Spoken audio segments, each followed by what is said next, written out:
Felipe Aguado me ha traído aquí un libro, que es su último libro, entiendo, el último por ahora, La filosofía en la educación secundaria hacia una enseñanza estimulativa y un aprendizaje creativo. ¿Vale? Os hago aquí la publicidad. Felipe Aguado va a presentar un trabajo que lleva por título Educación en Derechos Humanos. Felipe Aguado es licenciado en Filosofía y Geografía Historia y catedrático de Filosofía. Y bueno, ha publicado diferentes trabajos, por esto digo que no va a ser el último seguro. Entre otros títulos, pues tenemos La Revolución Integral, una lectura crítica del marxismo, una estrategia socialista, por la Organización Autónoma de los Trabajadores, o la más reciente, anterior a esta, Utopía ética para jóvenes. ¿Vale? Bueno, buenas tardes. Voy a intentar completar lo que mis compañeros han dicho. Procuraremos no pisarnos unos a otros, lo hemos intentado previamente, y yo lo que voy a hacer es, como digo, pues añadir algunas ideas a lo que mis compañeros acaban de decir. Ruego la benevolencia de todos ustedes, porque claro, en el tiempo que tenemos pues nos obliga a no podemos profundizar las ideas suficientemente, simplemente apuntarlas, pero creo que eso se da por descontado la comprensión de todos ustedes. El planteamiento que yo voy a hacer, por si acaso no puedo terminarlo, el PowerPoint, pues gira en torno a dos ideas principales. La primera es el papel central que debe tener la educación en derechos humanos en todo el proceso educativo, entendido en su sentido general y global. La educación en derechos humanos debe ocupar un papel central y un papel insustituible. Es una de las ideas que quiero destacar. Y la segunda, que esta educación en derechos humanos no es solamente una educación, no puede ser o no debe ser una educación exclusivamente en el plano cognitivo, sino que se exige educación en los demás planos de la persona, y exige una educación por la práctica, y exige una educación en la que el educando sea sujeto activo de su propio proceso educativo. Esas serían las dos ideas principales, y lo voy a desarrollar en los tres bloques que aquí se señalan. Primero hablando de las finalidades de la educación en general, después el papel de la educación en derechos humanos en el conjunto de la educación, y después los tres planos posibles de desarrollo de la educación en derechos humanos. Para no caer en posibles subjetivismos, pues voy a intentar a lo largo de toda la exposición fundamentar las tesis o las ideas que se plantean en declaraciones universalmente aceptadas y universalmente reconocidas. Por ejemplo, las finalidades de la educación, es decir, ¿para qué educamos? ¿Qué sentido tiene educar? Pues vamos a fijarnos, por ejemplo, en la Declaración Universal de los Derechos Humanos, que nos plantea como toda persona tiene derecho a la educación, y la educación tendrá por objeto el pleno desarrollo de la personalidad humana y el fortalecimiento y el respeto a los derechos humanos y a las libertades fundamentales. Estas mismas ideas están recogidas por muchos principios de las declaraciones de las Naciones Unidas, de la Unión Europea, de UNESCO, etc. La Constitución española lo recoge todo ello y declara en el artículo 27, puntos 1 y 2, que todos tenemos derecho a la educación y que la educación tendrá por objeto el pleno desarrollo de la personalidad humana, en el respeto a los principios democráticos de convivencia y a los derechos y libertades fundamentales. Posteriormente, las leyes orgánicas que desarrollan la educación, en España en concreto, desde la LOCSE en adelante, pues afirman que el objetivo metodológico central de la educación es hacer que el alumno sea capaz de aprender por sí mismo. Es decir, que la educación no se termina cuando se sale de las aulas, sino que uno de los objetivos fundamentales de la educación es hacer que el propio alumno pueda seguir educándose por sí mismo a partir del día que deja detrás el instituto o la universidad. Esto nos permite concretar todo lo anterior perdón, en cuatro grandes finalidades u objetivos o principios de la educación, que hemos llamado universalidad, humanidad, civilidad y autonomía, para poder recordarlos con más facilidad. Universalidad, fácil de aceptar, la educación debe extenderse a todos los ciudadanos, por principio. La humanidad es que la educación debe buscar el pleno desarrollo de la personalidad de los ciudadanos, es decir, una formación integral. El tercer objetivo o finalidad de la educación es la civilidad, es decir, que la educación debe desarrollar los principios democráticos y los derechos humanos, es decir, formar ciudadanos, formar personas, formar ciudadanos, y la autonomía, que la educación debe procurar que los ciudadanos puedan aprender por sí mismos. Estas serían las 4 grandes finalidades. Y ahora esto nos llevaría a ver que la educación en derechos humanos qué papel juega en el entorno de estas 4 grandes finalidades. Evidentemente, la educación en derechos humanos es central en lo que hemos definido como finalidad 3 de la educación, la formación de ciudadanos. No vamos a profundizar mucho porque parece bastante evidente, ¿no? La formación en derechos humanos pues nos habla de los derechos que tenemos cada uno de nosotros, los derechos que tenemos que compartir, la responsabilidad con los derechos de los demás, es decir, la construcción de una convivencia y la construcción de una sociedad para todos y desde todos. Por tanto, la formación de ciudadanos, que es uno de los grandes objetivos de la educación, una de las grandes finalidades, tiene en la formación de los derechos humanos un eje fundamental e insustituible. Es central y es básico para la formación de ciudadanos. No quiere decir que sea, yo no quiero decir que sea estudiar la declaración de pe a pa, sino que se puede plantear de muchas maneras, explícitamente, implícitamente, desde diversos enfoques, pero que de alguna manera que la educación de derechos humanos tiene que estar en la centralidad de la educación, de la formación de ciudadanos. Por otra parte, puede colaborar con las demás finalidades educativas, particularmente en la formación integral de las personas, la que hemos llamado la finalidad 2, la formación integral. Porque si efectivamente para la formación de las personas no es solamente una formación cognitiva, también afectiva, también actitudinal, pero en última instancia, es decir, efectivamente para ello necesitamos matemáticas, necesitamos lengua, historia, etcétera, pero todo ello tiene que estar enraizado en un eje fundamental que es en el desarrollo integral de la persona. Para ello tendríamos que conocer, si queremos desarrollar íntegramente a la persona, tenemos que conocer qué es el ser humano. Como nos decía el profesor Pérez de Tudela en la inauguración del Congreso, lo único que podemos aceptar universalmente, independientemente de lo que cada uno pensemos, es que el ser humano es un ser que tiene dignidad, y que esa dignidad se refleja en que es sujeto de derechos. Si esto es el eje de la persona humana, de todo lo que somos desde el punto de vista de un reconocimiento universal, de una aceptación universal, sin duda que ese sujeto de derechos, la convención más universalmente aceptada o aceptada por todos, es la que nos remite a los derechos humanos. Efectivamente, entonces, la educación en derechos humanos es el eje de la educación en la persona, el desarrollo integral de la persona. Tal importancia le dan las instituciones globales a esta educación de derechos humanos que hay unas declaraciones de la Asamblea General de las Naciones Unidas, la más conocida de todas es esta del 95, que declara la década del 95-2005 como el decenio de las Naciones Unidas para la educación en la esfera de los derechos humanos. Hay otras muchas más, de otras instituciones de la ONU y de la Unión Europea, pero quiero destacar esta porque es la más emblemática en este sentido. Insta a todos los gobiernos a que incluyan los derechos humanos, el derecho humanitario, la democracia y el imperio de la ley como temas de los programas de estudio en todas las instituciones de enseñanza. Esta declaración pues tiene un cumplimiento irregular en general, en unos países más, en otros menos. España precisamente era uno de los países más retrasados en la introducción de estos temas en el sistema educativo, como bien sabemos, en la SEFI y en otros muchos lugares, en los estudios que se han ido haciendo, en las declaraciones y los artículos, los trabajos que se han hecho. De hecho, la educación para la ciudadanía, como se planteó en su momento, era un intento de subsanar este déficit, precisamente. Es decir, que lo consiguió o no lo consiguió, con mucho debate, con muchos problemas, pero que ahora mismo está en un retroceso flagrante. A ver si encuentro algunos textos de la ley Wert.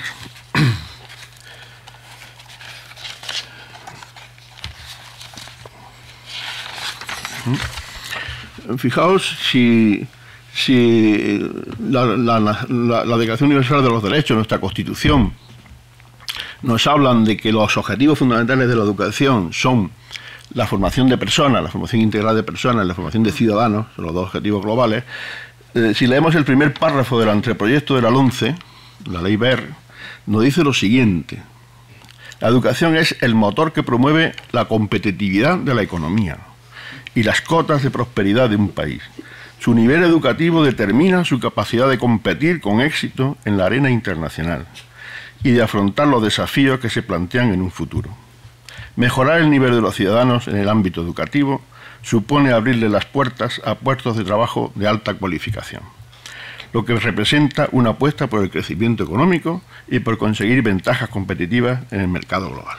Es decir, aquí no aparecen como objetivos globales de la educación de ninguna manera los objetivos globales declarados por las instituciones universales y por nuestra propia Constitución: formación de personas, formación de ciudadanos. Hasta tal punto que en algún foro ya se está reclamando que si sale así la ley como indica el proyecto, que se podía plantear evidentemente un recusamiento por inconstitucionalidad, un proceso de inconstitucionalidad de la propia ley. Los planos en el desarrollo de la educación en derechos humanos pues serían tres. Bueno, los tres que pongo aquí pues se dicen desde muchos puntos de vista y hay muchas maneras de decirlo, pero más o menos es una educación sobre los derechos humanos, contenidos, fundamentos, historia, educación desde los derechos humanos, es decir, no se puede educar en abstracto únicamente en un plano cognitivo, sino que hay que crear un ambiente para educar en los derechos humanos, y educación por los derechos humanos, es decir, a favor de, haciendo cosas que favorezcan y que desarrollen los derechos humanos. En el primer caso, educación sobre los derechos humanos, lo que hablamos es de la parte, digamos, más trillada, más desarrollada, que tenemos más bibliografía. ¿Qué son los derechos humanos? Su base de su legitimación filosófica, histórica, política, sus raíces y su evolución, su progreso y ampliación hacia nuevos campos, su concreción en convenciones y otras declaraciones de organismos internacionales. No vamos a profundizar mucho más porque es la parte más conocida.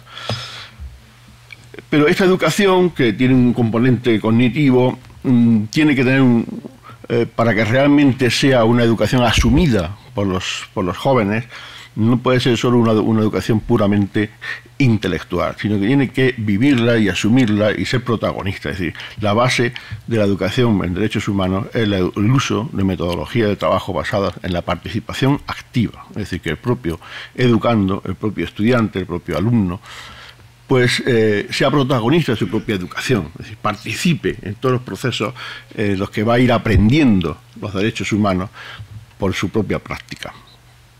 Esto, bueno, esto debe ser el principio además de toda la educación en general, no solamente en educación en derechos humanos, pero singularmente en educación en derechos humanos. Quiero respaldar esta idea con textos también de carácter global, las Naciones Unidas, por ejemplo, posición de organismos internacionales sobre los métodos de enseñanza, algo que hace tiempo estuvo muy controvertido, hoy parece que está más asumido, pero eso no quiere decir que se lleve a la práctica. Es decir, el Programa Mundial, por ejemplo, para la Educación en Derechos Humanos de las Naciones Unidas, dice lo siguiente en relación con las prácticas y los métodos de enseñanza y aprendizaje.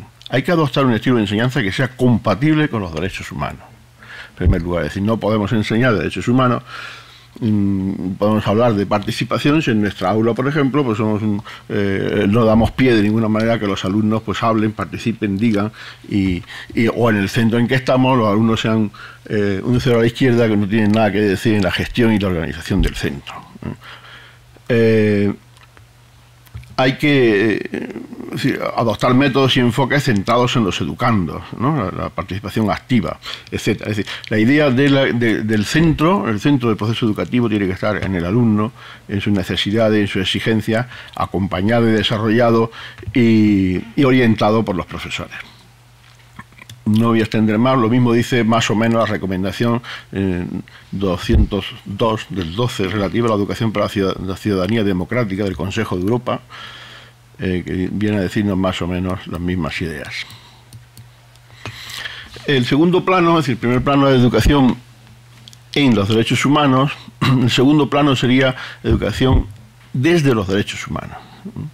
Es decir, la idea que decía hace un momento es decir, que la educación no puede ser solo una labor intelectual, sino que la educación de derechos humanos debe desarrollarse a partir de un ambiente, de un contexto que también esté regido por la práctica de los derechos humanos. No podemos educar en un centro que esté regido de una manera vertical y dictatorial y hablar de los derechos humanos y hablar de la participación y de la gestión colectiva, ¿no? No podemos hablar de igualdad de los derechos humanos si en nuestras clases, en nuestros centros, pues hay discriminación o hay desigualdad o hay problemas de género, etcétera. Es decir, la propia estructura tiene que facilitar la propia educación en derechos humanos. Tenemos que crear centros, grupos, familias también, en que los derechos humanos realmente se manifiesten estructuralmente. Es decir, cómo los derechos humanos se aprenden como una ósmosis, es decir, se aprenden espontáneamente porque vivimos en lugares y en sitios en que se practican los derechos humanos. De esa forma, es uno de los vectores, indudablemente. Para hacer esta práctica o esta educación desde los derechos humanos hay diversos modelos, muchos seguramente que conoceréis, más de uno, bajo el epígrafe general de escuelas democráticas o escuelas solidarias. Voy a referir brevemente a alguno de ellos para que nos hagamos una idea de cómo puede funcionar esto en el plano, por ejemplo, de la participación y de la gestión colectiva de un centro. Pues voy a citar algunos casos reales de centros que funcionan o han funcionado de esta manera, más o menos. Por ejemplo, el aula, el grupo, pues elige a sus representantes, su delegado, no solamente su delegado, sino una comisión de curso con un responsable de convivencia, un responsable de seguridad y un responsable de actividades culturales, por ejemplo. Los grupos, los delegados se reúnen y crean una instancia general del centro, una reunión de delegados que plantean los problemas generales del centro y su conexión con el equipo directivo y su participación en las instancias correspondientes, como puede ser el consejo escolar. Por otra parte, hay comisiones de centro, comisión de convivencia, por ejemplo, que reúnen a los delegados de convivencia de cada grupo y plantean los problemas que están surgiendo de acoso, de aislamiento, de desigualdad, de mediación, etcétera. Lo mismo la comisión de actividades culturales o la comisión de seguridad que analiza el centro, sus problemas, los defectos que pueda tener e intenta buscar las vías para subsanarlos. Es decir, los alumnos participan en el consejo escolar, de la misma manera también los profesores, los padres, por sus vías, el personal no docente, y el consejo escolar se convierte en el centro de debate y de decisión de gestión global del centro, participada. Diréis, bueno, pues si esto legalmente no es posible, no lo ha sido casi nunca, pero hoy día bastante menos porque el Consejo Escolar está perdiendo y ha perdido y va a perder, parece, las pocas funciones que le quedaban como lugar de decisión y de gestión del centro. Pero siempre hay resquicios legales posibles y es que el director, elegido democráticamente en su caso, por la comunidad, pues puede asumir como decisiones suyas las decisiones que tome el Consejo Escolar, por ejemplo. Con lo cual se cubre la legalidad y se cubre la participación. Si eso puede ser un modelo de escuelas democráticas, puede haber más formas de llevarlo a cabo, pero lo que hacen es crear un ambiente en el que se funciona participativamente, se funciona autogestionadamente y el alumno se educa en la democracia, en la participación y en la gestión. Es muy importante. Complementado con la escuela solidaria, es decir, resolver problemas internos entre los propios alumnos y proyección hacia afuera, intentar buscar actuar en el barrio en relación con otros centros, los problemas generales o más globales que se pueden encontrar. La educación por los derechos humanos pues es la tercera fase, la tercera parte, es decir, formarse en los derechos humanos, vivir los derechos humanos y después actuar por los derechos humanos. Es decir, un activismo, en todo caso, adecuado al grado en que se esté desarrollando el proceso educativo, que analiza los incumplimientos de los derechos humanos, que promueve actividades para ello, de múltiples formas, en múltiples marcos, utilizando actividades extraescolares, utilizando ONGs que pueden prestar material y personas y medios para desarrollar no solamente la formación, sino para canalizar las acciones y el activismo por los derechos humanos, como puede ser Amnistía Internacional o algunas otras, que pueden prestar medios y vías para actuar por los derechos humanos. Es decir, que los chicos, los alumnos, entiendan que la construcción del mundo no es solamente comprender los problemas, sino que hay que cambiarlos, ¿no? Y hay que transformar, y que la acción de cada uno es muy importante. Es decir, la educación en derechos humanos tiene esta componente fundamental, y es que es importante comprender que para cambiar y para implantar los derechos humanos hay que actuar y verlo desde el principio y desde la base. Bueno, aquí dejo, ya no tenemos más tiempo, algunas indicaciones, porque claro, las escuelas democráticas no siempre se pueden llevar a cabo, pero sí podemos hacer cosas en los centros que, sin llegar a tener una estructura global de gestión colectiva y democrática en un sentido pleno, sí se pueden hacer cosas que permitan un desarrollo y una educación en derechos humanos más completa o más concreta de lo que se puede hacer. Por ejemplo, incluir en los currículos de la especialidad elementos de educación de derechos humanos, en las tutorías, etcétera, el departamento de orientación, añadir temáticas en el plan de acción tutorial, como miembro del equipo directivo o en colaboración con él, pues crear un ambiente general de educación en derechos humanos en el centro, incorporar las ideas, las exigencias de la educación en derechos humanos en el proyecto educativo, etcétera, etcétera, cosas que se pueden hacer. Todo esto me diréis inmediatamente, más de uno lo estarán pensando, yo mismo lo pienso también muchas veces, es decir, todas estas cosas son ilusorias, son ideales, y que de esta manera cambiar la sociedad, primero que es muy difícil o es imposible, o en todo caso es muy lento y se avanza poco. Y yo siempre suelo decir, ahora que tengo más cercano un lema muy bonito del 15M, pues que se puede aplicar perfectamente a esta situación, es decir, vamos despacio porque vamos lejos.